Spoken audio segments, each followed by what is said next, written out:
Hi, I'm David Vinjamori, and this is Brand New.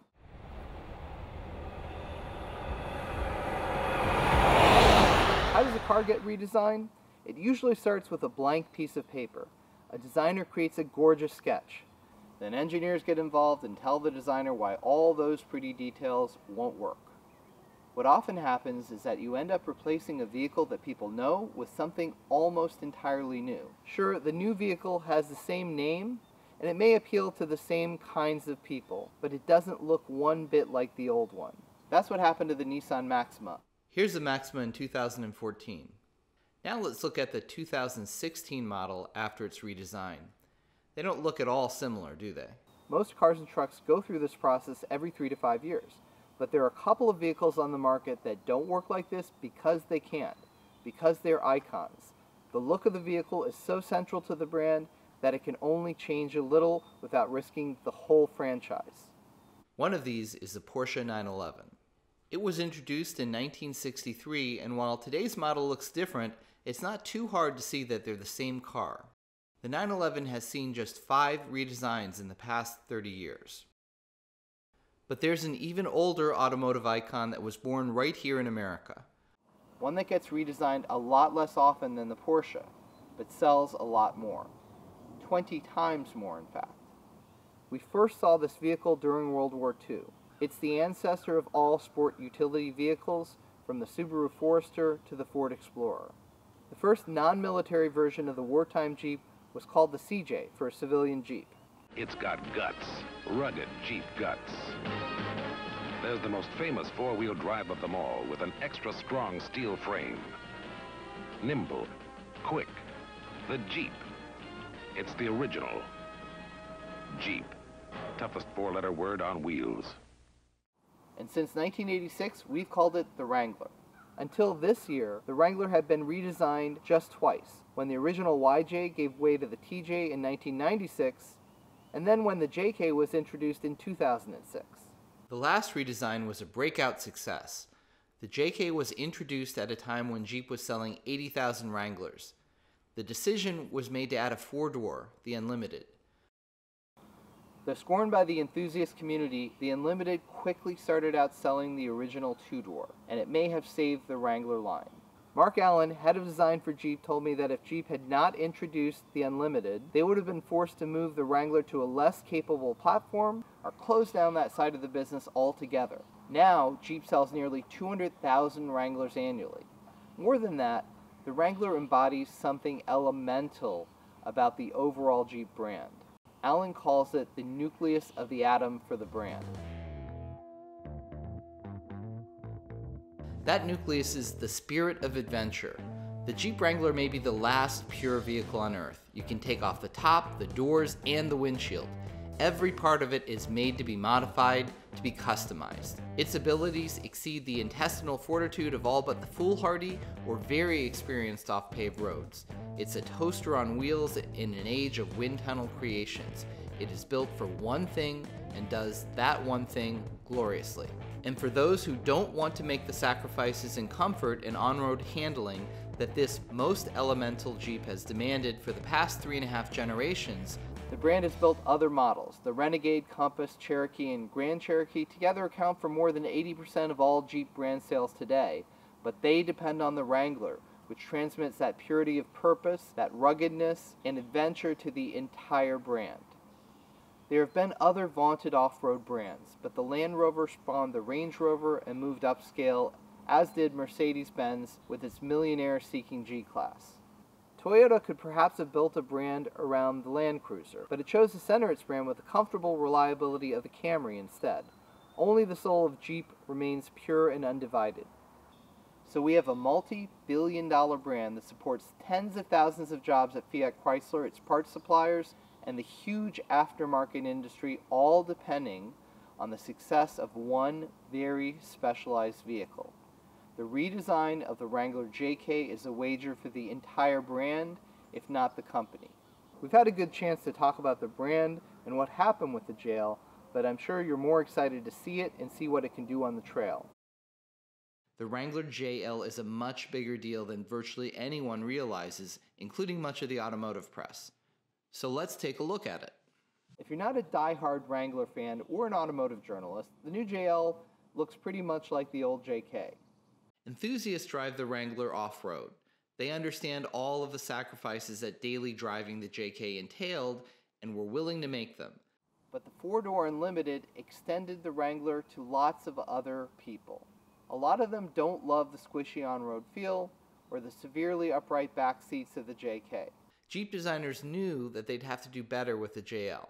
And for years, enthusiasts worried about this, really worried. Was Jeep going to drop the solid axles that allow the Jeep's wheels to articulate so well off-road and maintain traction over uneven surfaces, just to improve the ride quality on the 405 headed north towards Malibu? Was Wrangler going to lose locking differentials to allow it to squeeze the last inch of traction from slick rocks, just so that soccer moms would have a more comfortable ride? Here's where it gets interesting. Because if you drive this vehicle on the highway, which I have, virtually everyone agrees that it's better, particularly the Sahara model with something approaching street tires. And yet, it's also better off-road. None of those compromises that Jeep enthusiasts were worried about transpired. So inside this little package, you have something very puzzling. A vehicle that compromises less than almost any other in modern history is redesigned to become more livable. And it does so while making fewer compromises than ever. How could that be? To understand, I brought this new JL Wrangler Rubicon to Northeast Off-Road Adventures in Ellenville, New York. Nora founder Scott Traeger and the off-road instructors here in Ellenville are going to put the JL through its off-road paces side by side with some JKs, and we'll get their thoughts. Before we get started, I want to personally thank Dory Alport and Jay Frischman, who have very bravely volunteered their pristine new Wrangler JL Rubicon for this review. Let's get these Jeeps on the trail.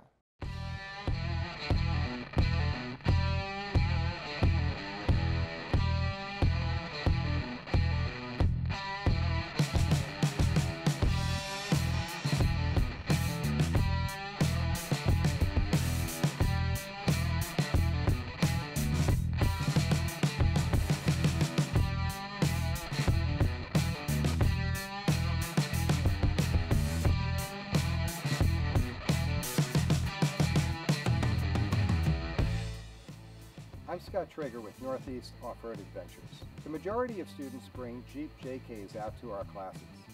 It's an extremely capable vehicle that does very, very well on our trail network. While Jeep has improved the on-road capabilities of the JL, it's not sacrificed anything with the off-road capabilities. Typically, having bigger tires allows for better ground clearance, and having the Rubicon come stock with 33-inch tires is a major plus. Another improvement that Jeep made was relocating certain components under the chassis. This allows even greater ground clearance when clearing certain obstacles.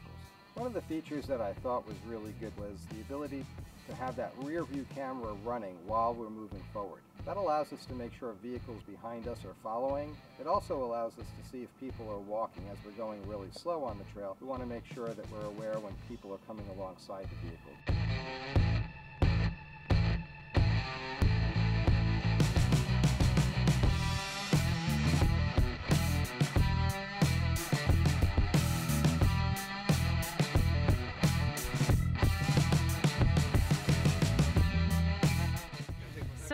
My first time off-roading in the new JL, and the vehicle is super stable and super confident.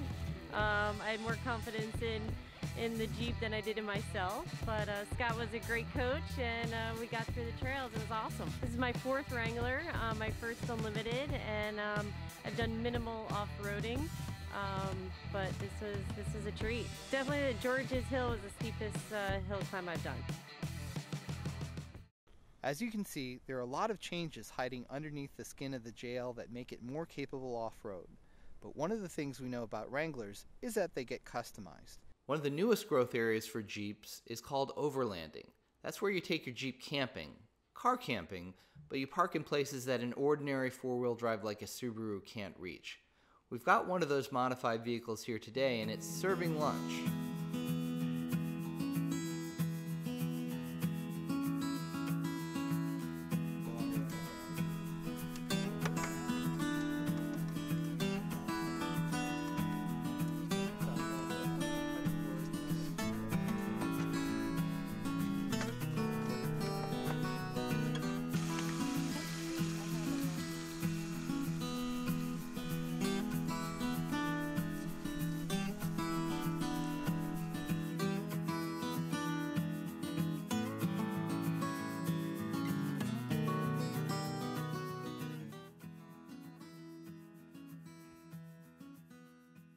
In our last video, we'll take a Jeep Wrangler JL Rubicon to Stewartsville, New Jersey, the headquarters of OK 4-Wheel Drive. OK 4-Wheel Drive is one of the largest modifiers of Jeeps and other 4-wheel drive vehicles in the Northeast. Jim Osteich, the founder and CEO of OK 4-Wheel Drive, will take a look at the JL and help us understand all the little changes outside, underneath the hood, and underneath the vehicle that have made a big difference in the JL Wrangler. The new fenders are kind of unique. One thing, they're aluminum. The other thing is they put this nice little sculpture design in here, which also has a feature to allow the air under the hood to get out, because the old Jeeps would really build a lot of temperature underneath the hood. Another thing is this windshield. This one is a lot flatter, but it's also slanted back more to make it more aerodynamic and hopefully to deflect the rocks off the windows, which Jeeps have been known for. The Jeep engineers looked at the aftermarket of all the parts that were sold on the JK, and one big thing was LED lights. Here you can get it right from the factory. It's $895 option, but you get the LEDs in the front and also the taillights in the back. Anybody that's ever had a Jeep knows that with a full-size spare in the back, it really blocks a lot of your vision when you're trying to back up. Brand new this year is this backup camera.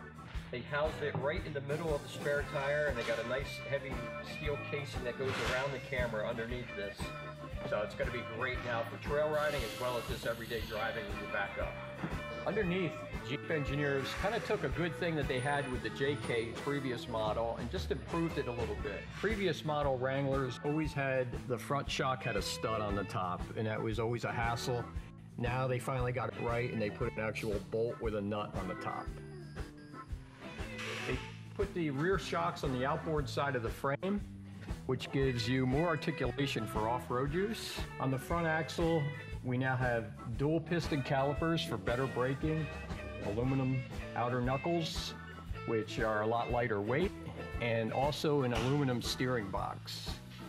This model Rubicon is equipped with a rear factory hitch, and a new thing for Jeep is a 7-way connector for the plugs in the back for towing, as well as a 4-way also that they have. This is the drag link and cross tie rod on the JL, and as you can see, it's a very heavy-duty unit. The earlier model, the JK, you could see the size difference in the JK versus the JL, and then the model of the TJ before that, you can see the size difference in the rod diameter on that as well. So every year, Jeep engineers have made them a little larger. This one here should hold up a lot better than the previous models. Previous model Jeeps would hang the emission canisters right underneath here, where here the evap canister is tucked up neatly out of the way and should be out of harm's way, a lot better than the previous model. On this Jeep Rubicon, it's got a 240 amp alternator right from the factory. That's to handle all the electronics this vehicle now has.